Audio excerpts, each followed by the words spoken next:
अस्सलाम वालेकुम जी। Let's make vegetable rice today. जिसके लिए यहाँ पे मैंने ली हैं वेजिटेबल आप अपने टेस्ट के अकॉर्डिंग कोई सी भी ले सकते हैं। मैंने जो इसमें वेजिटेबल्स ऐड करनी है वो है कैरेट्स, कैप्सिकम और साथ में पोटैटोज़। बहुत ही मज़े के और फ्लेवरफुल से ये बन के रेडी होते हैं। और सबसे बढ़कर वेजिटेबल्स के अंदर जितने भी विटामिन्स होते हैं वो भी हम अपने बच्चों को इनटेक करवाएंगे। यहाँ पर मैंने कैरेट्स लिए और उनको वॉश करके पील ऑफ करके रख लिया था। और अब मैं इनको छोटे छोटे से पीसेस में कट कर रही हूँ। आप चाहें तो इनको जूलियन कट दे सकते हैं और चाहें तो छोटे छोटे से स्लाइसेस में कट कर सकते हैं। कैरेट्स को कट करने के बाद मैंने यहाँ पे 2 कैप्सिकम लिए और अब उनको भी मैं बारीक बारीक सा कट कर लूँगी।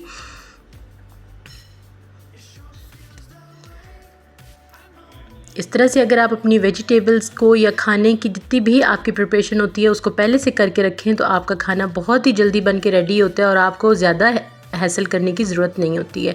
वेजिटेबल्स को प्रिपेयर करने के बाद अब फाइनल प्रिपरेशन की तरफ चलते हैं। और उसके लिए मैंने कढ़ाई को स्टोव पे रखा है और इसके अंदर ऑलमोस्ट हाफ़ कप के करीब ऑयल ऐड की है।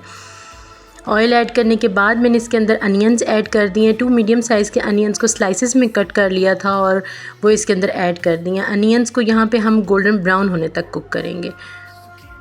अनियंस का कलर चेंज हुआ है तो मीनवाइल यहाँ पे मैंने 200 ग्राम चिकन लेके उसको बॉईल करके श्रेड कर लिया था, वो इसके अंदर ऐड कर दिया। टोटली ऑप्शनल है, आप चाहें तो ऐड करें नहीं तो स्किप भी कर सकते हैं।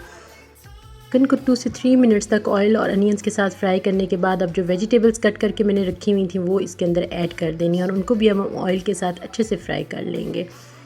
आप देख सकते हैं कि इस टाइम ये कितनी कलरफुल और मज़े की लग रही हैं।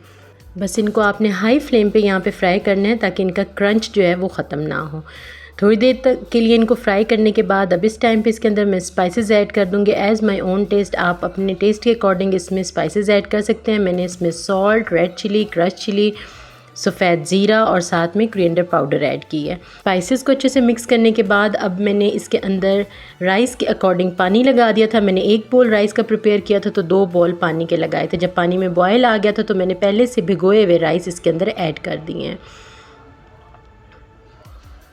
और यहाँ पे हम इनको इतना कुक करेंगे कि राइस तमाम पानी को अपने अंदर सोक कर ले और उसके बाद हम वही बेसिक से वे से इसको दम दे देंगे।